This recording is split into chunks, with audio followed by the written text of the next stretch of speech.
Well, hello there.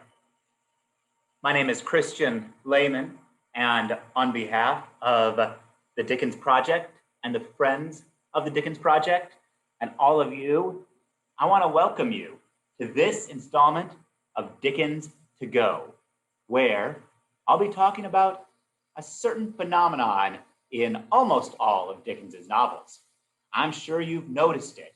If you're reading any novel, except for Great Expectations or Hard Times, you will encounter this. So, what am I talking about? I'm talking about Dickens and his illustrators. So today, I want to talk specifically about something really interesting that's happening in the Old Curiosity Shop. The Old Curiosity Shop, you may well remember, appeared in a weekly magazine that Dickens edited. It never really took off in the same way that his later magazines would, Household Words and All the Year Round. He was only ever the only contributor, and he kind of thought it would be a miscellany after kind of the model of Bentley's. However, that never really happened, and even though he tried interspersing things at the beginning, eventually he settled on just writing novels in it weekly. So it appeared, and it looked like this. This is a facsimile. So I do have some of the originals, but this one here is a facsimile because I want to treat it a little bit more roughly. But you can see it had a Fizz designed frontispiece, advertisements obviously in the front and back. And then the great phenomenon that Dickens was willing to pay more for, it had something called dropped in woodcuts. So what this means is that the woodcut, the illustration, was placed in the middle of the text. And this is quite different to his practices that he uses later on, where he has etched plates. And so when you got an installment, you would open it up, and in the beginning, there would be two separate illustrations that you would see first. And that actually changes a lot of the way that you mediate text and image if you think about them together. But let's get into what might be happening with the Old Curiosity Shop. So here's just a glimpse of what life was like back when we were all together in Santa Cruz. Actually gathered here discussing Middlemarch, so it's a little bit of a betrayal to the Dickensian moment. So there were four illustrators of the Old Curiosity Shop. Hablot Knight Brown, whom you probably might recognize more as Fizz, his nickname that he took on. He did 61 woodcuts for this, as well as what are called the ornamental or decorative capitals at the start of several chapters. And George Cattermole was the other principal illustrator, and he made 14 woodcuts. Two much more famous artists also contributed in small ways. Samuel Williams made one woodcut, but he also etched quite a few of them, or engraved them, this is a better word. And Daniel MACLISE also made one woodcut. So I keep using this word woodcut. What do I mean by that? Well, one of the ways that these books would be illustrated is you have an illustrator, say Fizz, and he draws the image, right? So he draws the picture. And then you have an engraver who takes that image and copies it onto a piece of soft boxwood.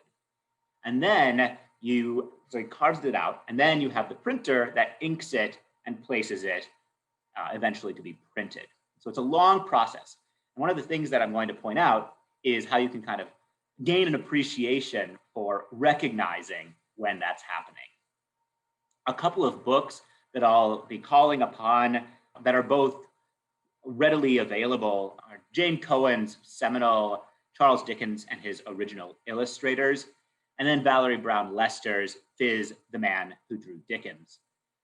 I would also encourage you to go to the Victorian Web, which is an online compendium of all things Victoriana, but they have the complete book by Steig on Fizz and Dickens as well. So let's get into things. One thing that these artists do is they claim their art. So take a second, maybe pause the video after I finish talking, and find George Cattermole's signature. Think you can do it? This one is not hard, so I have full faith in your ability to. You got it? Very good. No problem. You very quickly learn to recognize Cattermole's style. It's primarily architectural, with this rusticated, old-timey British building, kind of dilapidated and falling apart, but still with some ornate features. A lot of like the roundedness of rooftops and the clinging of ivies. It's kind of a signature for him. How about here? Can you spot Hablot Knight Brown's signature from chapter 8? Again, some playfulness here as the young girl's foot is actually pointing us at that HB. Brown alternates between HKB and HB, sometimes even Fizz, not so much in Old Curiosity Shop, as he's practicing and playing around with these various things. So you'll also probably notice here that there's another name over on the right side. We have Gray. And if you look back over at this Cattermole, you have Landals. Landals and Gray are the engravers. They're the people that are in charge of transferring Cattermole and Fizz's art onto this piece of boxwood that then gets translated onto the page. So that's what those names mean when you see them on the illustrations.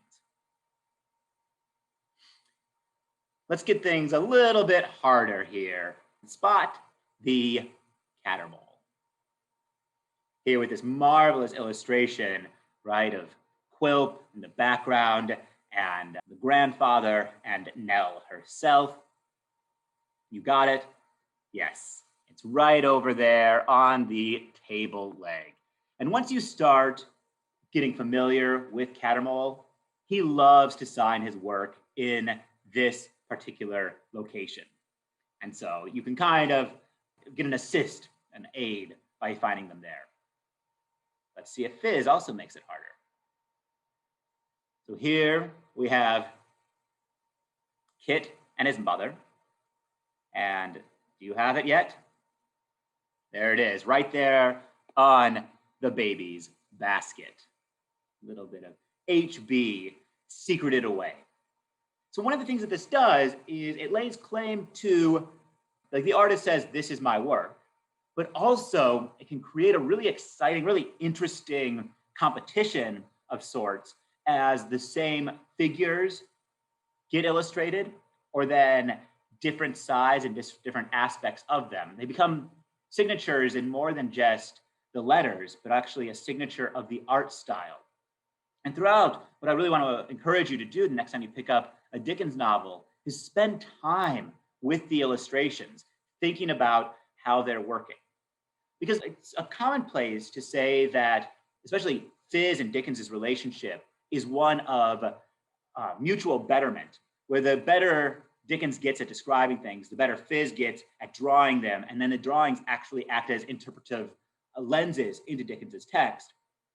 And then Dickens tries harder, and sort of together they build off of each other. I think the same thing happens here with the Old Curiosity Shop and art.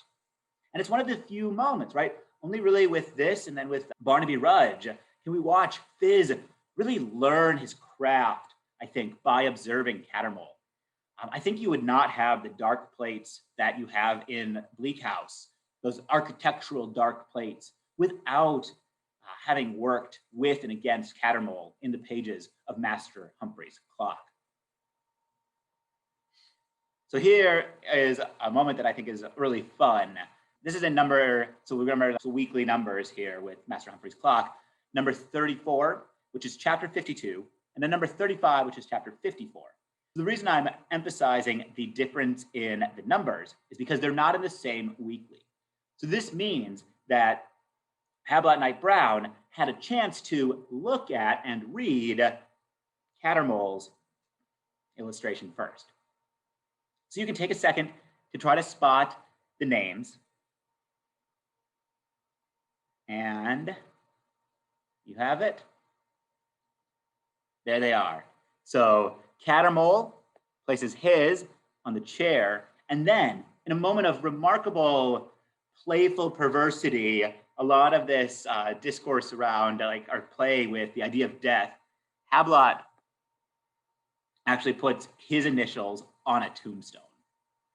So remember earlier we had his initials on the baby's basket, and now we have them on the tombstone. In a lot of ways, I think Hablot is playing around with the ideas of life and death, youth and age, that Dickens is also working with, especially here in these cemetery scenes.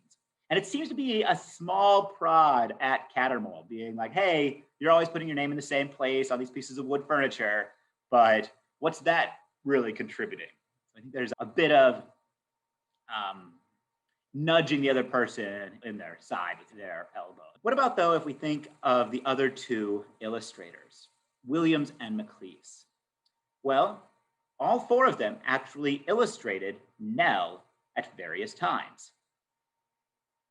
So here is the opening illustration, the first time you see NELL, which is not actually at the beginning of Master Humphrey's Clock. It takes a few installments to get that when Dickens starts picking up steam and deciding to switch to a full-time novel.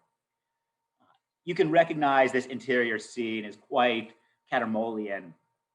The confusion, the jumble capturing the different senses of the curiosity shop itself.